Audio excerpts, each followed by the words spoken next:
I'll invite Dr. David Gilley, Associate Professor at William Patterson University College of Science and Health. Has a PhD from Cornell University, and his area of specialization is animal behavior and social insects.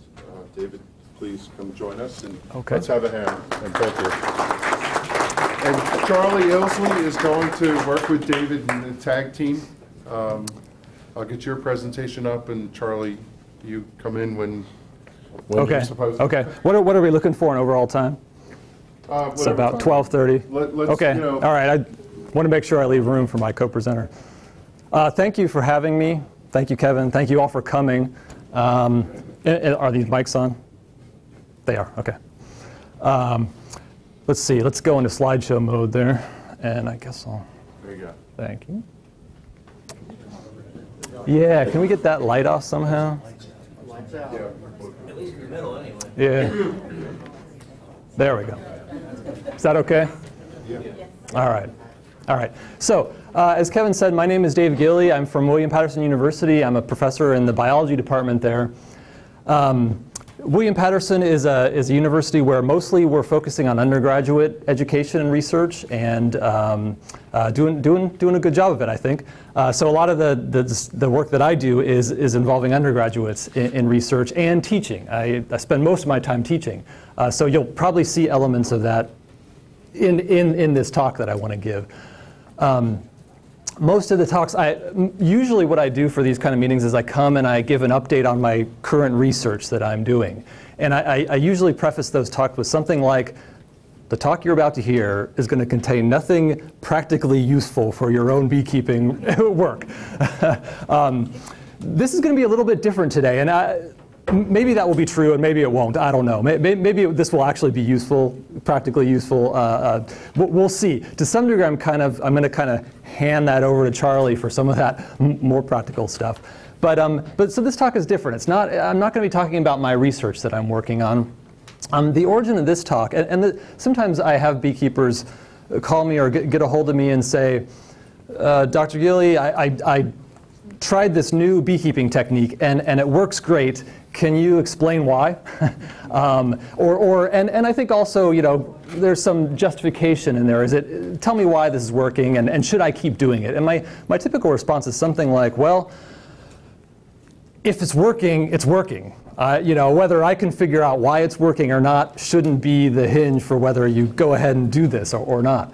But then this is kind of a similar situation where Charlie's been working on this technique, this checkerboarding that you're going to hear about, and has had success with it. And so he contacted me and said, oh, well, let's talk about this. And it started a conversation, and it was something I couldn't put down. Two reasons, really, I think, for this is, one is that this kind of falls within my past experience. I did my PhD thesis on queen fighting during swarming. And so I've had some time in front of observation colonies and working with full-size colonies, too, in terms of the general swarming reproductive biology. So it's kind of within my area of interest. And then secondly, the literature on this, and I'm talking about what I call the popular beekeeping literature, Walter Wright's work, I don't know if you guys are familiar with that, is just so interestingly written. It's rooted, very firmly rooted in the biology of honeybees. The fundamental justification for it is that we've got a fundamental, I should say, assumption of the approach, at least the way that Walter Wright writes it up, is we've got to understand the biology of honeybees to effectively manage swarms. Which just, you know, for a biologist is like, yes, yes.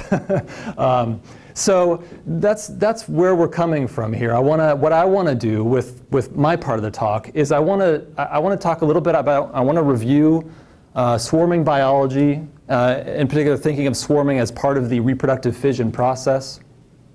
I want to talk a little bit about the mechanisms, what I call the proximate causes, I want to talk a little bit about that, of swarm preparations. And then I want to think about nectar management or checkerboarding as a mechanism as a means of swarm control. I'm not going to be advocating necessarily this technique. What I really want to do is just think about it in light of the biology of honeybees. And then and then I'm going to turn it over to Charlie, and he's going to talk about how is this practical, you know, can we make it work, and how do we make it work, that kind of thing. Okay? All right, let me see if I can figure out how to use this thing. Okay. So I want to start out here just setting the stage for what we're up against as beekeepers trying to manage swarms. Swarming is part of the reproductive fission process of a honeybee colony. So, and this is not a new thing that honeybees came up with. Binary fission is a means of reproduction for a lot of the, probably you could fairly say, the bulk of organisms on the planet reproduce by binary fission, if you take into account, you know, all of the tiny little organisms. Protozoans like trypanosomes, which are a particularly nasty parasite. All kinds of things split. They split in two. They double their genetic material, and then they split in two. So this is a very common means of reproduction. So we've got millions, well, in the end, billions, but especially for honeybees, more like millions of years of evolution that are getting honeybees to be good at reproducing by this binary fission process, of which swarming is one part. So I think of it as that this is the meaning of life for bees. From a beekeeping point of view, this is what we're trying to, you know, usually when we say swarm management or swarm control, we're talking about prevention, right? So this is one of the key areas where I think beekeepers and the millions of years of evolution of honeybees are kind of coming up against each other a little bit here. And that's, you know, usually when you're facing millions of years of evolution, usually you lose. but we have some arrows in our quiver that we can talk about if I get there, and maybe we can discuss. So first of all, just to, again, put this in context of this reproductive fission process, I think of it as happening in four stages. Two of which I put up here, two are on the next slide. So the first of those is preparations, the preparations for the fissioning process. So this includes things like, sorry, I've got a laser pointer here, rearing new queens, right? You can see a queen cell here. Along with that, so they're going to need some new reproductives if they're going to be splitting. Increasing their worker population. Again, if you're going to have two colonies, you've got to have more bees than if you just have one colony. They've got to increase their food supplies. They're going to need food for those two new colonies, so they start hoarding nectar, which they'll turn into honey. Pollen too, but especially nectar when you're talking about the actual fission process. They don't bring the pollen with them. And lastly, there are changes that go along. The mother queen in the colony has physiological changes in her body that start happening in the lead up to swarming, because she hasn't been, you know, she's been there for at least the last, you know, over winter, laying eggs and not prepared to fly. So there's a host of physiological changes that happen in her body leading up to swarming. Once all that stuff reaches some kind of peak, and then we're going to talk about that, you get on that day of swarming where the bees depart from the hive, they form they bivouac in a cluster, that like is shown in the picture here. And then that begins the decision-making process that maybe you've heard or read about through Tom Seeley's work. So that's the daughter colony, what I would call, that's the beginning of the stage of daughter colony establishment. So that bivouac swarm then finds a new home, and they decide which one is the best home of several possible options. Once they make that decision, they pick up and fly toward it. And so there's that scouting of which are the good sites, making the decision, and then the whole bivouac goes into the air and departs and goes to that new hive. So that's one thing that happens after that actual swarming event. The other thing, of course, is what's going on back in the parent colony. And this is what I was studying during my PhD. So the elimination of the queens, more than one queen is produced almost always, and so there's a process of queen elimination. Sometimes, but not always, depending on colony strength, there is secondary swarming, after swarm, sometimes we call these. So that can be an important part of that, of additional reproduction that follows that primary swarm with the mother queen. And then lastly, once the colony is done with any swarming it's going to do, the last queen the remaining queen after the fights and after swarms mates, returns, and thus you have the parent colony reconstituted. Everybody with me? I don't know how much this is review and how much this is. So what I want to try and do is try and talk about causation here. In science we're interested in, so what causes all of these events? It's a fairly complicated suite of behavioral events there that I just presented. So this table here is just to start to break that down. So I've just got all of those 4 main stages here together with each of the substages. For each of those substages we can talk about what causes each of those events within that part of swarming.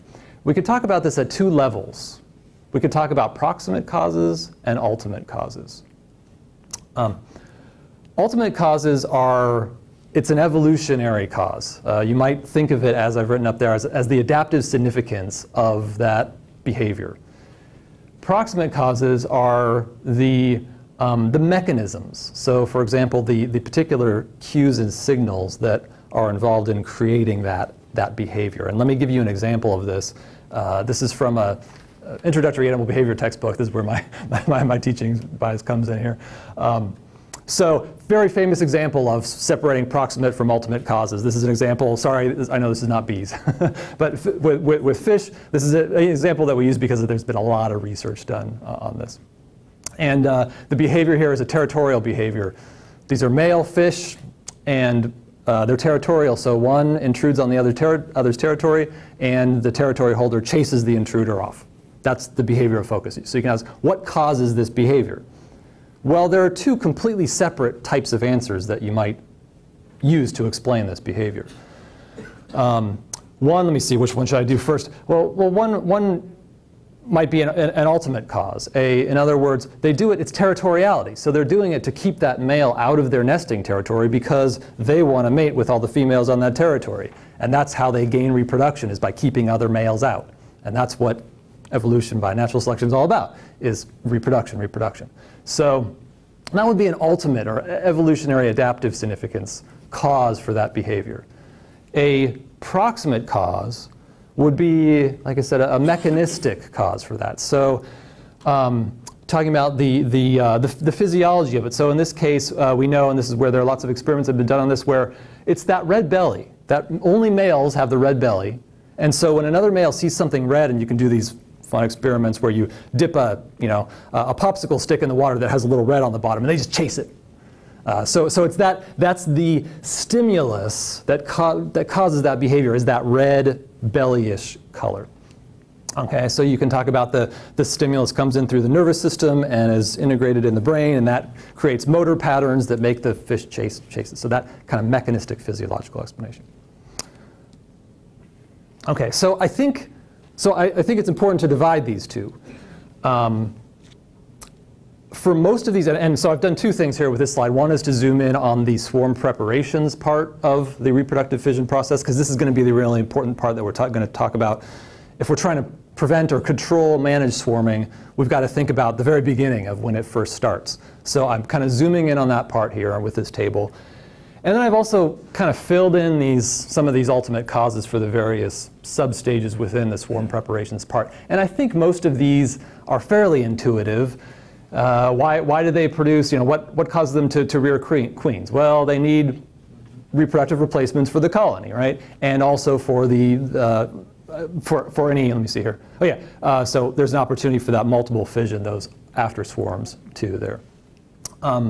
There's also an opportunity here, I didn't mention it before, but for selecting queen qualities. So if the colony raises a bunch of queens, it might be able to choose in some way the queen that's most fit among those choices. So that's another thing that they can get from rearing multiple queens instead of just one replacement queen.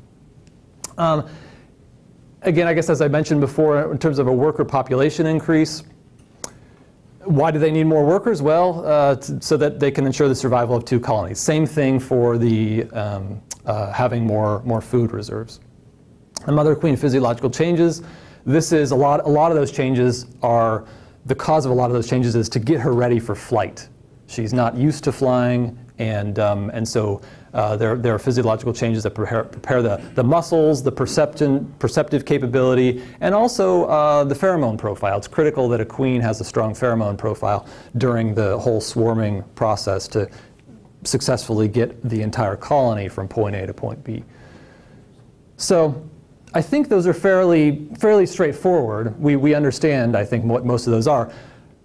We have less understanding, I think it's fair to say, of what the proximate causes, or the cues and signals that result in these behaviors. But I want to spend some time talking about those, about the evidence that we do have. But before I get into the evidence that we have for that in honeybees, I think it's useful, again, sorry, deviating a little bit from bees here, but I think it's useful to put this in context, because this basic question is not new to bees. There's a lot of research in biology and animal behavior in particular, and looking at annual changes in physiology and trying to understand what causes those changes in the physiology. And one really well-studied example are songbirds. Migratory songbirds coming up from the south into a temperate area like ours in the north, and setting up, the males come, during the winter, I should say, they're dormant. They're still feeding to survive and stuff like that, but they're not in their reproductive mode. Their testes actually shrink down, they stop producing mature sperm, to that degree. So in the spring then, that totally changes, their behavior totally changes. They start building nests, defending territories with song, fighting with other males, parental care towards the young when they get to that point. So their physiology and their behavior completely changes over the course of a seasonal cycle.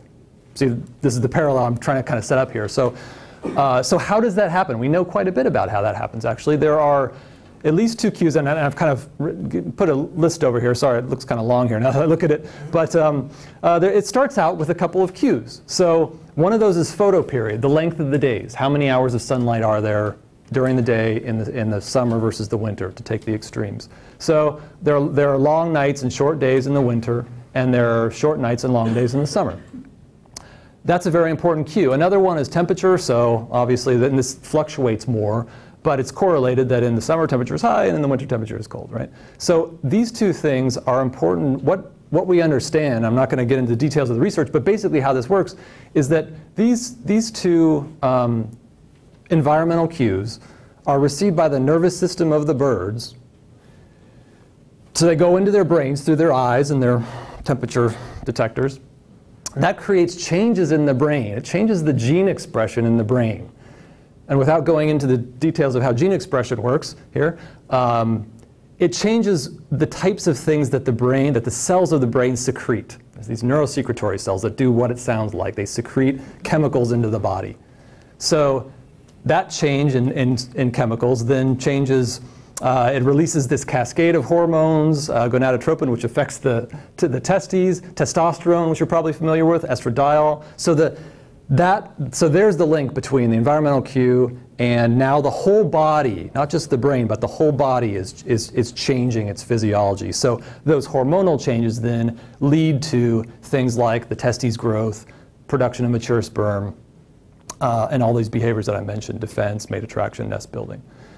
So environmental cue is received, changes the brain, which changes the whole body, which changes the behavior.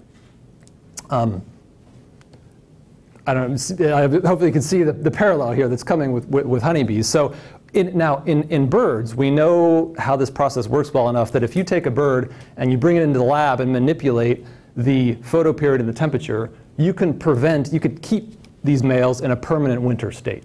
You can arrest reproduction, this whole suite of reproductive behaviors completely. Oh, that we're so easy with bees.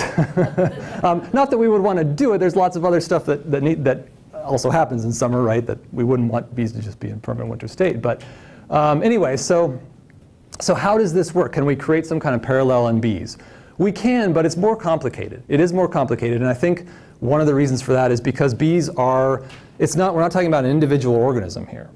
It's a group of organisms. And this is the fission process. I guess I didn't mention it before when I showed the other reproductive fission slides, but of course one thing that's special about this process in bees is that it's a group behavior. And it's a very complicated, complex one that involves a lot of interactions between individual level behavior and colony level behavior. So what I've tried to do here in this slide that I'll kind of add to as I go is just kind of map out that same process that I tried to describe briefly in the birds. So first of all, just like with the birds, the bees need to coordinate their reproductive fission with the seasons, right? It needs to be, if it's done at the wrong time, it won't be successful. So how do they do that? Well, ultimately it's the same kind of thing. There are going to be environmental cues. Photoperiod and temperature are important, we know. One other potential cue that might be involved here is availability of nectar. So a colony that's going into the spring, hopefully they have some honey left over from the fall and from the winter. But what they shouldn't have by the time spring comes around is any nectar, any fresh nectar sitting around. They may have some pollen, I should note, too, right, in nooks and crannies in the colony. But the one thing that they shouldn't have sitting around is nectar. So a somewhat reliable indicator, maybe even more reliable, more direct than, let's say, temperature for the abundance of food in the environment might be the availability of nectar. As soon as one bee goes out and finds a flower that's producing nectar and brings that nectar back to the colony, boom, that's a reliable cue that there's good food out there and to start this whole process. Remember, nectar is chemically different from honey, so that could be an important one. So there may be more. Maybe there are more, but these seem to be the major ones. So these environmental cues are then received, similar to how this works with the birds. They're received somehow by the sensory systems of the individual bees that are of the colony. This changes the behavior and physiology of those individuals. For example, some obvious changes here are the queen starts ramping up her egg laying, and workers start increasing their foraging. Again, there may be others, but I'm trying to just focus on the major ones here. Now, over time, those changes in the behavior of individuals will build up into colony-level changes in physiology behavior. So, for example, you'll get an increase in worker density because of this. You'll get an increase in comb congestion, again, because of this. By comb congestion, I mean availability of open comb space. So the combs are either full of some kind of food or brood. So that increases. And this is assuming, again, this is within a natural context, so we're assuming a fixed cavity volume, not a beekeeper at this point going in and moving things around, so there's always space. Another thing that happens is that the age distribution of the workers shifts towards younger bees. And that's just, again, a direct consequence of, essentially still of this, right? As the queen ramps up production, you get this baby boom, essentially, I guess is what it is.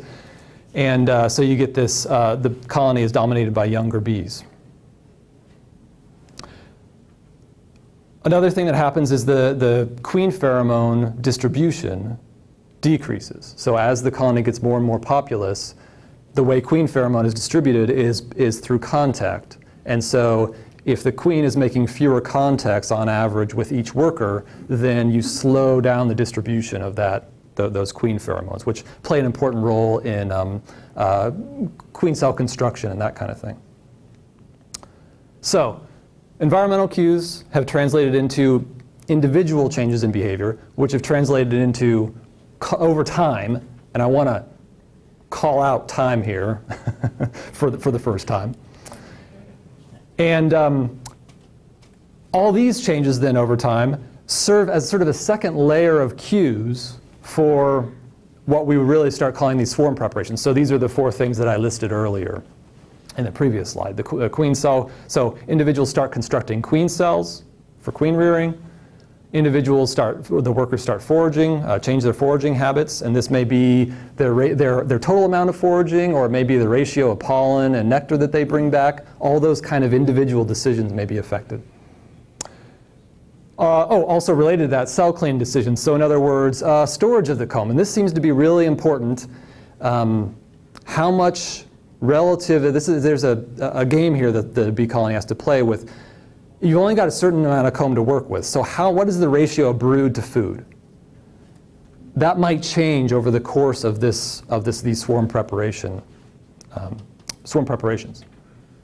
So cell cleaning decisions, egg laying decisions. I'm referring here to the queen, of course. So she's deciding essentially how many eggs to lay, what kind of eggs to lay, whether they're fertilized or not fertilized.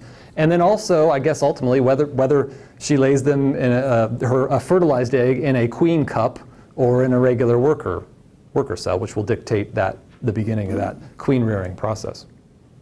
So these group level cues then change. Again, we're talking about individual level behaviors that start off all these swarm preparations. And then, of course, again, over time, here's the second important time element. Over time, these swarm preparations will result in the fission process and those 4 parts that I was talking about before. Or the 3 other parts, I guess. the actual departure of the swarm, and then the establishment of the daughter colony, and the reconstitution of the parent colony. Questions? Do you want to pause and, are you still with me? White wax and wax production is another. Yeah, so that would probably, again, well, I'm thinking of this in the colony, in the context, I'm sorry, the question was about white wax production. So I'm thinking about this in the context of a natural colony where I'm kind of assuming at this point that they're in a fixed volume cavity, and they've drawn their comb from previous years. And so at least in the context, maybe there's a little modification in building that they need to do. But in that perspective, in that natural perspective, that's not the biggest thing that's going on. They've got all their comb. Certainly when you get into manipulations of a hive, that would be important, yeah. Yeah? When you see multiple cells, Multiple cells. are they created by the workers that make these cells, and then the existing queen decides whether she's going to put eggs in them? Yeah, so... Is that how it works? Yes, that's how it works. So the workers, yeah, so this is really interesting. So the workers, it's a joint decision in some ways, that queen rearing part, right? The workers create the cups that then the queen, so that's a worker decision. See, now the queen lays in fertilizer. Yeah, it sounds like a conspiracy. Making her own demise, so to speak. Well, but it's in her, so from a biological point of view, it's not like she doesn't want to maximize her reproduction. She does, and the way she can do that is to go and establish her own colony and leave one of her daughters there behind to successfully take over. Mother thing. Yeah, sure. It's having a kid. All right, I get it. Yeah, yeah, if we could get into the brain of a bee, I'm sure there'd be something similar there, where we're talking about, yeah, having kids. We want to have kids, but boy, is it a pain in the butt when it actually happens. Yeah. Good question. Anything else about this flow chart here that we want to talk about? Yeah. Any cues as to the time involved? When a colony swarms, how far back can you track to when this decision was made? Like 2 weeks, 3 weeks, a month? What's the cutoff? Okay, the question was about the time. How far can you track the time back? Yeah, so I'm going to let Charlie talk about that in terms of the practical answer to that, which is that you can do it. It takes a little bit of experience, I think, with seeing essentially you can go in and you can 1 year you can see, well, when does swarming occur typically? If you know when swarming typically occurs in your area, you can then kind of track these things backwards and play around with at what time do I go in and maybe play around with it. This is what Charlie's going to talk about. But yeah, that's exactly what we want to be thinking about. Yeah. Yeah. Starting at the top, yes. One of the items is nectar availability. I think I see that the queen egg laying really seems to be more driven by pollen availability. Whenever fresh pollen starts coming into the hive, it seems to ramp up egg laying. seems like there's more correlation to pollen availability than nectar availability for egg laying. I don't. Yeah, that's a good question. So the question was about the link between pollen availability and queen egg laying in terms of worker egg laying you're talking about, right? So, and that would make sense. You don't want to lay, the queen wouldn't want to lay so many eggs, so many worker eggs, that there wasn't enough pollen to feed them. So she would be checking on, in some ways, checking on those pollen supplies or having some sense of it and managing her laying amount in relation to those. Yes, certainly I think that's true. I think there are actually quite a few things that would be involved. For example, an individual worker foraging decision would also be based on on things like that, on, let's say, how much of the comb was empty, or I think there are lots of things that might go into these decisions. This is a subset of things that might influence these decisions that are necessarily linked to seasonal changes. So what this is all about, I'm not saying that these are the only things that influence these behaviors. I'm saying that these are the things that link the changes in these behaviors with the seasonal changes that then result in this seasonal behavior here. Because I think what you're saying there about the pollen, that would happen over the course of the entire year. The queen should more or less constantly be doing that. Yeah, good point. Yeah. There's always the question: if you are feeding when feeding is not needed, are you encouraging swarming by doing this? Maybe you'd like to see swarms and would like to. Could you repeat that question? I'm sorry. Yeah. So the question or the comment was that. Yeah, that if you're feeding, what I think what you're saying is that kind of what some of this suggests is that maybe if you're doing something abnormal, if you're going in there, for example, and feeding when there's not food out there available in nature, are you then are you stimulating this and so thereby creating the swarming process? And yet, that's exactly the general thing that I'm trying to say. Yes, is that. We've got to think about these things. Yeah, that maybe that if it's true that having some kind of sugar solution that's not honey stimulates changes these behaviors that leads to this, then yeah, maybe that would have implications for if we're going in there first thing in the spring on the first nice day and putting a bunch of sugar water on there. It could. So the general, that's my general point is that yeah, if we consider the subtleties and the complexities of the biology of this whole fission process, that will inform the kinds of swarm management practices we perform, certainly. Yeah. Great. Okay, so getting into the specifics of how. So one way of thinking about this is that what we've got here, and again, like I said before, there may be others added onto this list, but these are some of the biggies. Is essentially we've got 7 hypotheses for the proximate cause of swarm preparations here. Now, some of them are environmental cues, and some of them are colony level changes in physiology and behavior. I also say non-mutually exclusive hypotheses here because I want to emphasize, and I think this is another important basic message of what I'm trying to say, is that there isn't one right answer. This is such a complex process that these things all may be cues that are important in making this process go to completion. So they're not mutually exclusive. It's not like one of these is right and the rest are wrong. And same thing up here. So I think that also has important implications for what kind of techniques we use to try to manage swarms, because there may not be one right answer. All right. So let me get into, so what I want to do is I want to break down, these environmental cues are things that as beekeepers we can only do so and so much about, although the comment about feeding makes me think about this one. But especially these two, these are things are out of our control, unfortunately. But these things here are, there's some research that suggests, there's some research for at least for each of these 4 potential hypotheses for what causes swarming and swarm preparations. There's some evidence for each of these 4. Did I say that? clearly, maybe not. I'm going to rely on a recent paper written by Christina Grosinger here in 2014 that reviewed this process. She kind of went through and said, here, for each of these colony level cues, she didn't put in this context, I don't think, but for each of these, those things that I mentioned there, what's the evidence for these? What's the scientific evidence? So here's a quick summary, and let me know if you want me to just move on here. But first of all, worker density increase.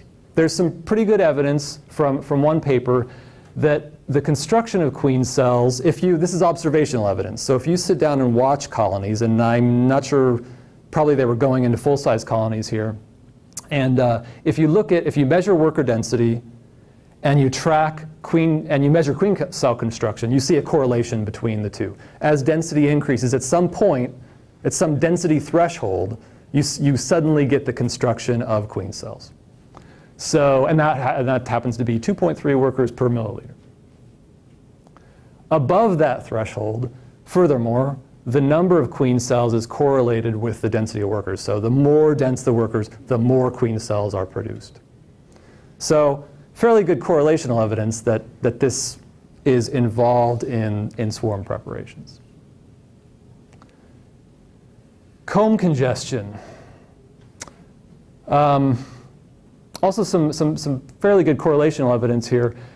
If you sort of do a similar type of thing and measure queen rearing in terms of the how much of the brood comb area is occupied, done by our friend Mark Winston here, you see that there's again, once there's sort of a threshold here, once the brood comb gets more than 90% or more occupied, you start getting the queen rearing. Furthermore, in terms of the timing of this, if you have several colonies sort of in front of you here in an apiary, those with more congested brood comb will be the ones that swarm earlier.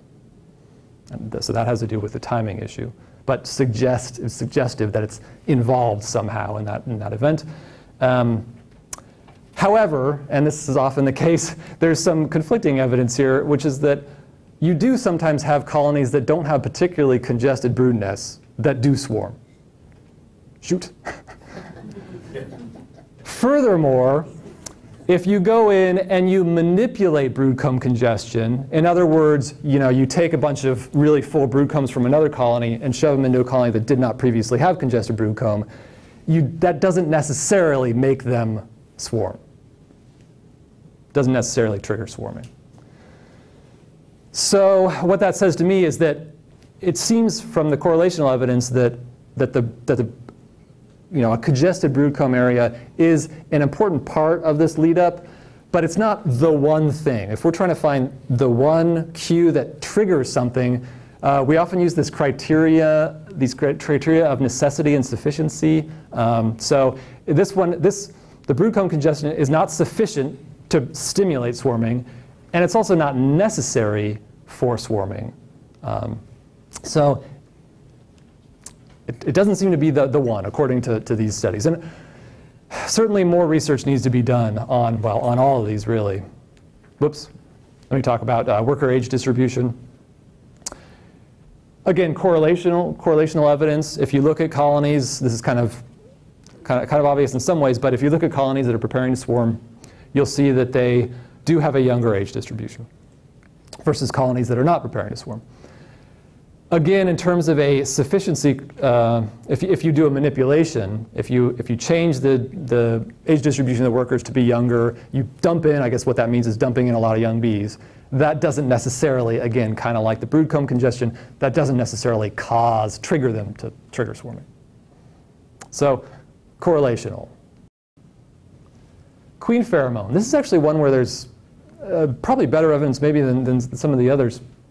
But first of all, correlationally, we know that queens, when a colony gets congested, we know that queens spend less time on the outer edges of the colony. Furthermore, kind of coming together with that, the workers in larger colonies have lower detectable levels of queen mandibular pheromone, QMP here. So it seems that queens are not spending as much time on the outside, they're not contacting all the workers, and so on average workers in congested colonies get less of this stuff. I mentioned this before. So that kind of sets the stage for this being an important cue. The more real convincing evidence, I think, is that if you actually take queen pheromone extracts and apply them to the edges of the comb in a large colony, you can prevent queen cell construction, at least on the periphery, on those edges. So that's pretty good manipulative evidence that the queen pheromones play a role in at least the queen cell construction stage of that. Maybe not necessarily the other parts of swarm preparation.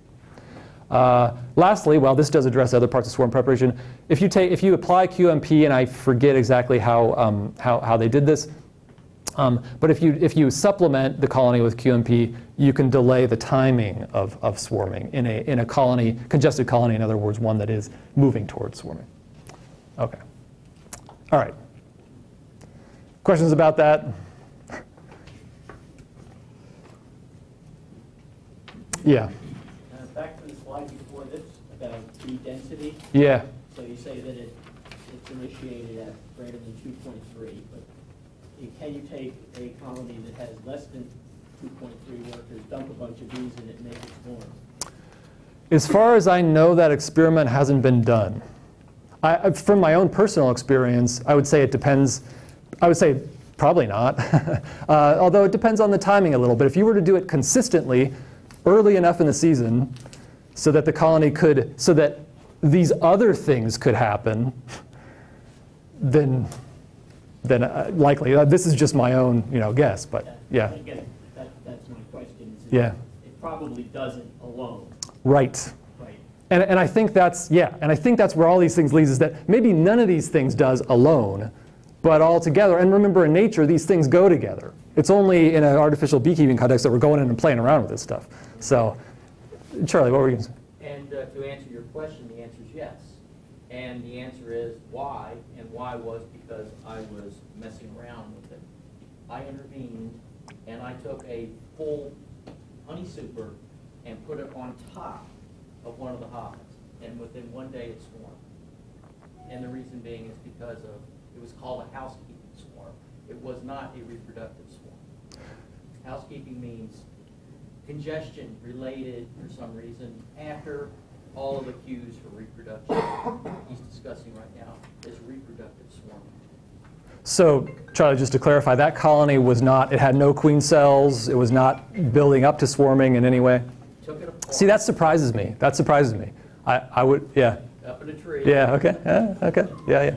Yeah. What does the ML stand for? 2.3 workers per ML? Oh, the ML stands for milliliters. So it's a volume, workers per unit of volume, per milliliter of space. So they had an estimate, the way that they had some estimate of the volume of the hive, and then they had some measure of worker density, and that's just the numerator over the denominator.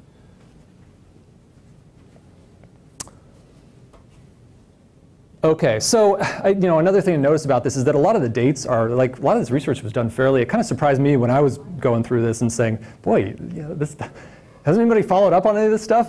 this seems important. But this is all that I'm aware of. Again, I'm kind of using a shortcut here for this recent review. Okay, so overall, there's pretty good evidence for these correlations, but there doesn't seem to be a single cue that seems to be both necessary and sufficient to start these swarm preparations off. It would be nice from a beekeeping point of view, of course, it would be nice if there was like one answer and nothing else mattered and one of these was the necessary and sufficient cue, then we could just focus on that one. But failing that, it gets more complicated. And I think this is probably why there isn't some 200-year-old single technique named after somebody that's like, here's how you prevent swarms.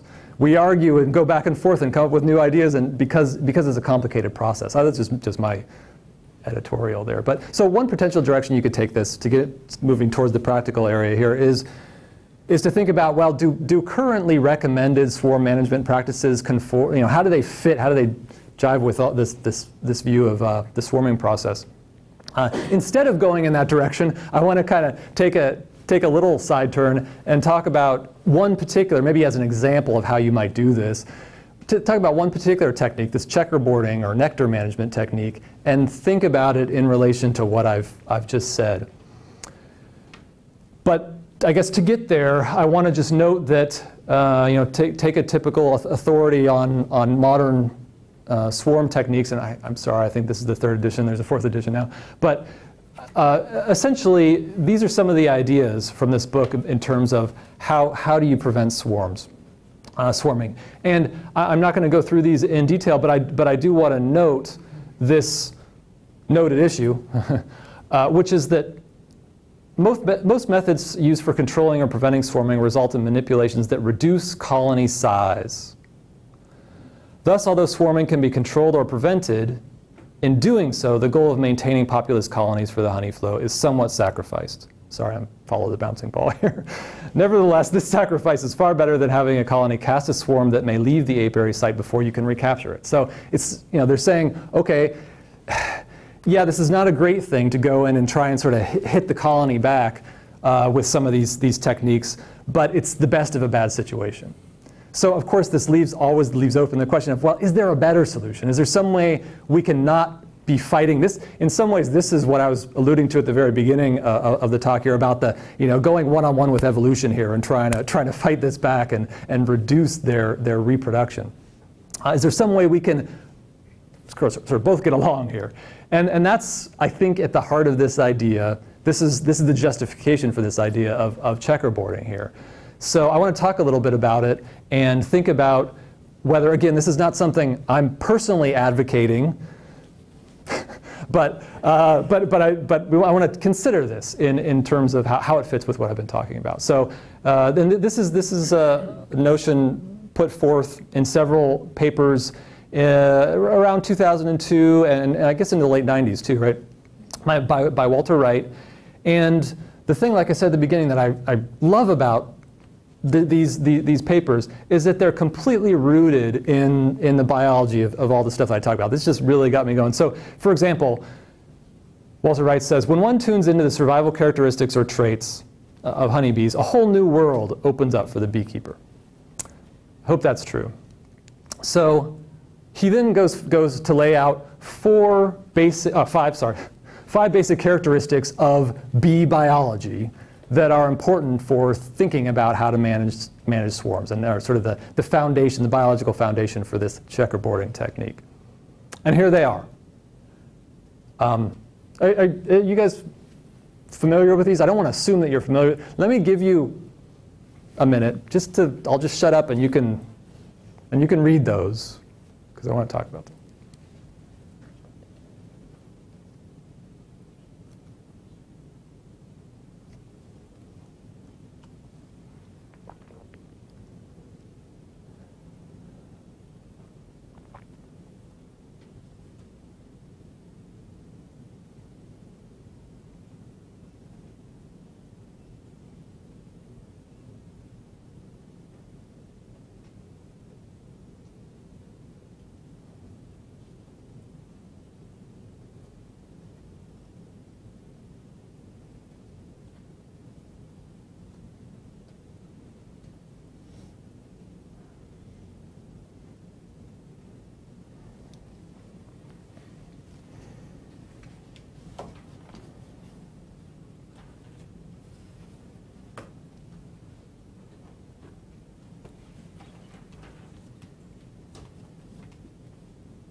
You ready for me to go on?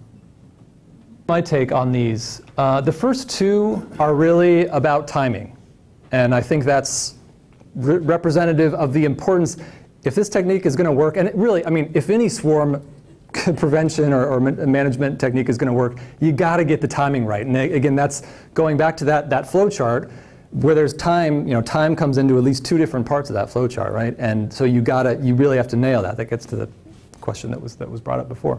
So that's what these first two are about, and it is about calibrating that time. So particularly, the first one is particularly about local environmental cues, since it'll vary, those cues vary locally a lot. Not photoperiod so much, although it does vary depending on generally where you are, but temperature also. And then the second one, to me, is mostly about, it's still about that time issue, but it's talking about that lag in terms of the time for individual level behavioral changes to build up into colony level behavior changes that then serve as cues that change a second wave of individual level behavior that results in swarming. So timing is going to be important, and Charlie's going to talk about that. The third one here is essentially my interpretation of this is pointing out one of the really important parts of honeybee biology that's a kind of basic assumption of this approach, which is this idea of there being this honey dome that is kind of like a sort of impenetrable barrier of some degree, that this honey dome is a natural and important part of honeybee biology. Because basically what he's going to say, or what the technique is all about, is puncturing that honey dome so that there's space for the bees, so that the bees perceive space. Because if they don't, in a fixed cavity in nature, the way that they've evolved, that whatever honey is up there is the boundary of the colony. And so they haven't necessarily evolved to be able to figure out that a beekeeper went in and put like 5 supers up above that, right? Turn this all around here. So that honey dome, and we can talk more about this, but basically I think that's what he's kind of pointing out there, that idea of the honey dome. And then to me here, number 4 is really important. Number 4 is essentially where I see Walter Wright stepping out and saying, here's my hypothesis for the proximate cause of swarm preparations.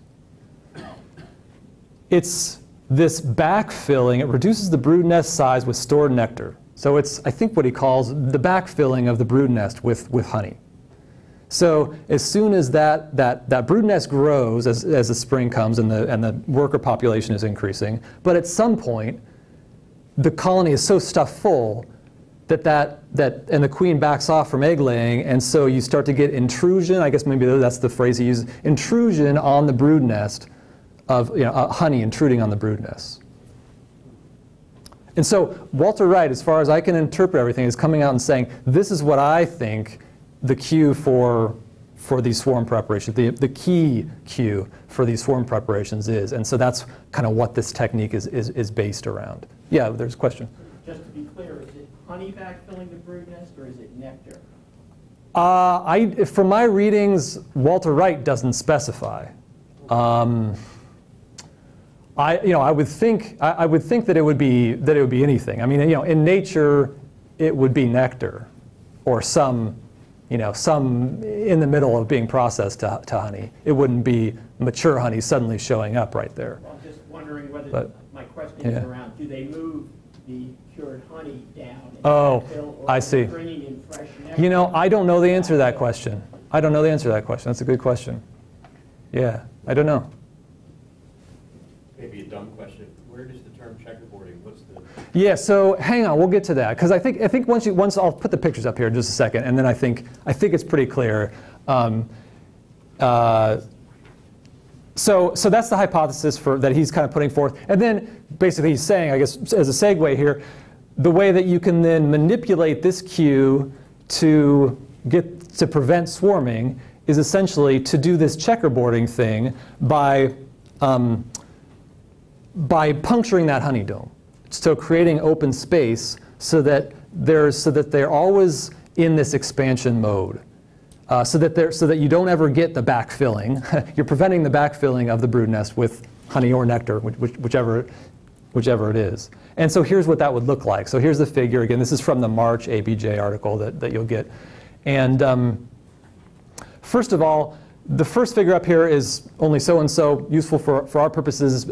It's because it's pretty obvious. If they come through the winter and you don't have any honey, then there's no honey dome to puncture in any way, or they've got to get some honey here. So won't worry too much about that one here. Here's the checkerboarding coming in here in these two options below, where you've got a double deep with brood in the bottom versus where you're using shallows here. So, for example, in this case, the checkerboarding technique would say what you want to do is you want to alternate combs, and this is the checkerboarding term, so that you've got one empty and one full, and one empty and one full, and one empty and one full, alternate honey in empty comb.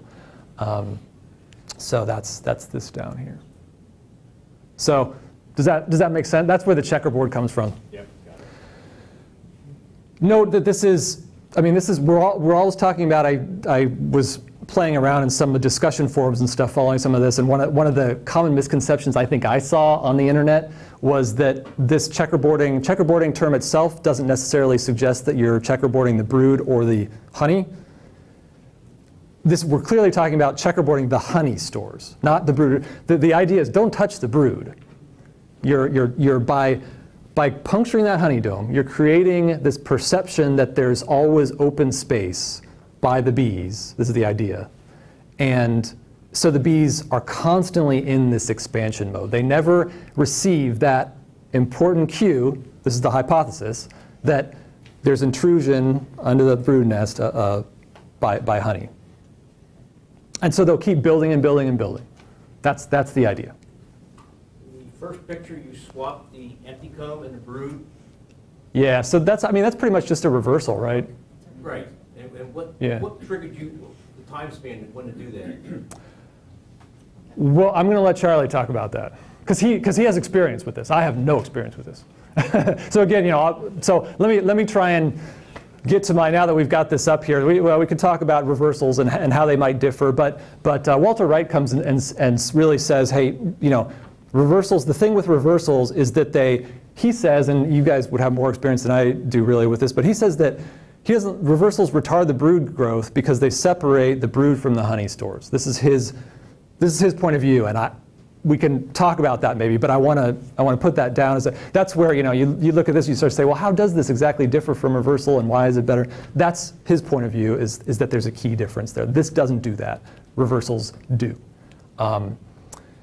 Furthermore, and I want to emphasize, this slide is still all from the Walter Wright's ABJ March article. So these are his points, not mine. But he says, here's what you have to do to get this right, and this is going to move into some of the stuff that Charlie's going to talk about, is first of all the timing, as we've said. We'll emphasize that. We'll talk more about that. You've got to have a lot of local knowledge to get the timing just right. You also need to keep an eye on the food stores. So once you do that initial checkerboarding operation, that doesn't mean that you're done. You have to make sure that, because you still, if they fill that checkerboard up, it's no longer a checkerboard.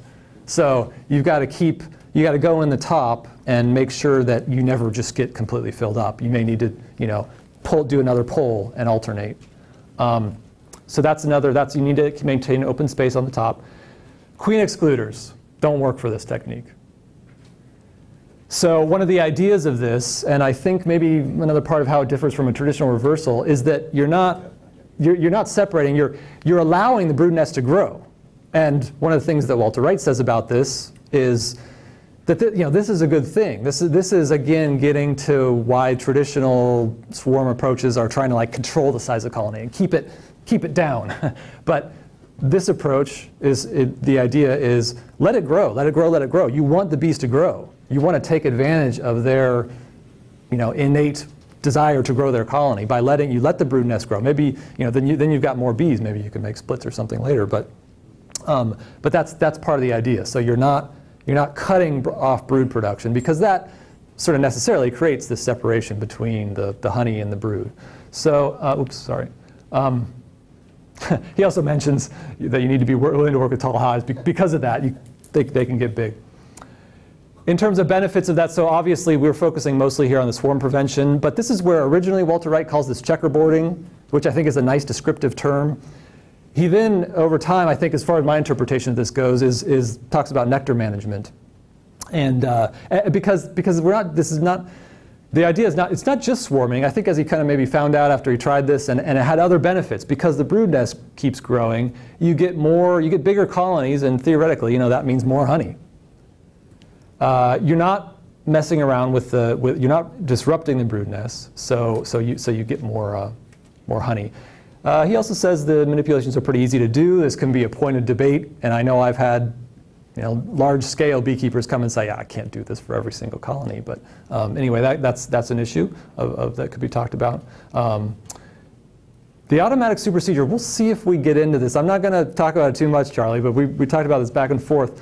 There seems to be some evidence that doing these checkerboarding manipulations leads often to, I don't know if it's automatic or not, but leads often to supersedure. And it's interesting to think about why that is and whether it's a good thing or a bad thing, I guess. But Are we going to talk about that? yeah, Charlie, are you going to talk about that automatic supersedure? I think I will try to finish up here and get it to Charlie. So I'm almost done.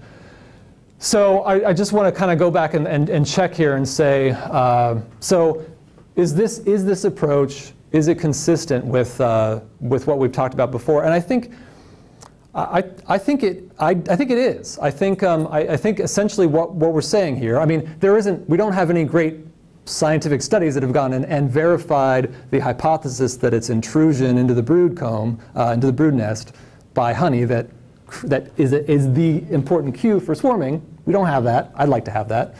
But at least it's consistent in that the idea here is, yeah, that you're tricking the bees. By doing that, you're creating open space, and you're making them think that they still haven't filled all the volume of the hive up. Again, in nature, that would be meaningful. In nature, that would make sense. Keep filling that fixed comb up until it's full, and then start those swarm preparations.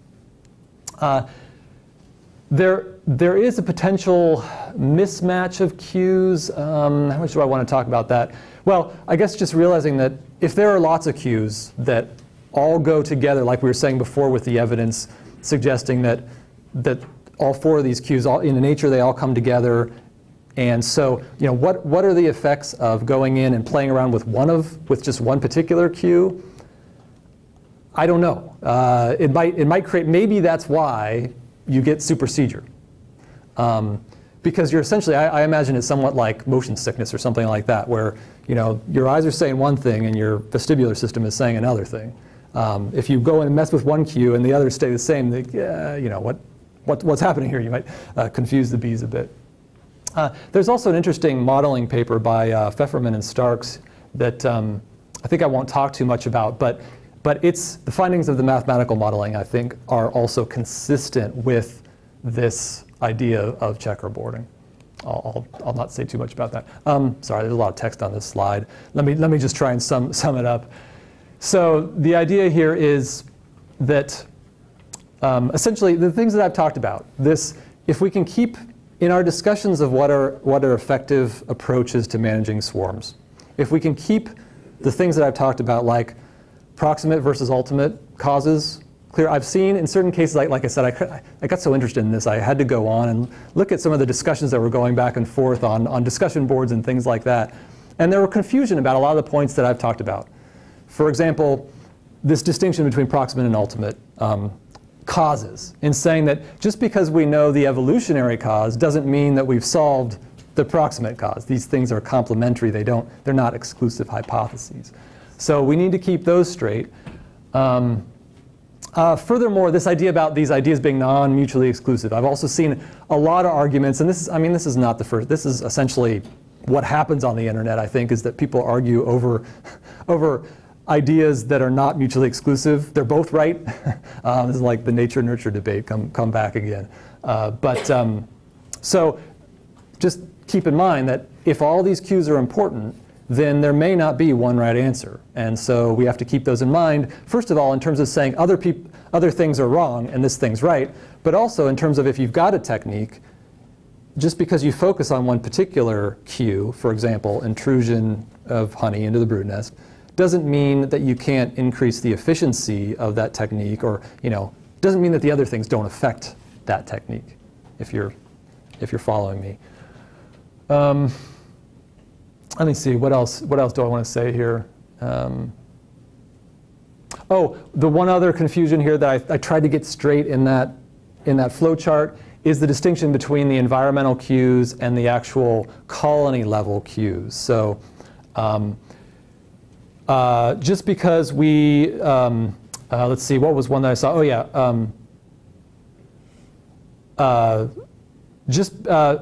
queen pheromone. So, whoops, I'm sorry, I'm on the wrong one. So day length. Day length may still be an important stimulus for the timing of queen rearing, but that doesn't mean even just because day length is not sufficient to predict exactly when a swarm leaves, is what I want to say, doesn't mean that it's not important in the overall process and that it should be ignored. Same thing for any of the other cues. Just because they don't give the entire answer doesn't mean that they're not important for predicting it. Okay. And then lastly, as a segue here, to get Charlie up here, just again to mention timing. Getting this calibrated to the local conditions is a really important part of this because of all those time delays that I had in that original flow chart. Oh, there we go. Sorry, I meant to have that up there. These time delays, right? And I think I'll leave it there. Okay. Yeah, good segue? Beautiful. Okay. Okay. All right, thank you.